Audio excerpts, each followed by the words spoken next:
গেল বছর ৫ আগস্টের পর থেকে টানা ৩ মাস সিংড়াইয়ের ভাইয়ের বাড়িতে ছিলেন নিষিদ্ধ আওয়ামী লীগের সাবেক সংসদ সদস্য কণ্ঠশিল্পী মমতাজ।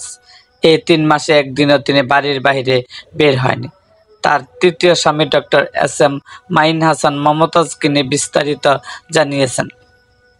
মমতাজের আত্মগোপনের বিষয়ে তার তৃতীয় স্বামী দেশের প্রথম সারির একটি গণমাধ্যমকে জানান, মমতাজ কিছুদিন সাবেক দ্বিতীয় স্বামী মানিকগঞ্জ পৌরসভার সাবেক মেয়র মোহাম্মদ রমজান আলীর মেয়ে রুনুর মোহাম্মদপুরের বাসায় আশ্রয় ছিলেন। এরপর তিনি নিপার ভাড়া করা বাসায় থাকতে শুরু করেন। তবে রমজানের ঘনিষ্ঠ স্বজন সানোয়ার হোসেনের সঙ্গে কথা হলে তিনি এ তথ্য মিথ্যা দাবি করেন। ডক্টর মঈন হাসান আরও জানান, মমতাজের নিজের নামে মহাখালীর ডিওএইচএসে ৫ তলা বাড়ি এখন মমতাজের পিএস কাম বয়ফ্রেন্ড জুয়েলের দখলে। এ ব্যাপারে জুয়েলের মোবাইলে একাধিকবার ফোন করা হলেও তিনি রিসিভ করেননি। ডক্টর মঈন হাসান স্বীকার করেছেন যে মমতাজ এমপি থাকাকালীন সময় এখন থেকে ৩ বছর আগে থেকে তার সঙ্গে কোনো যোগাযোগ নেই।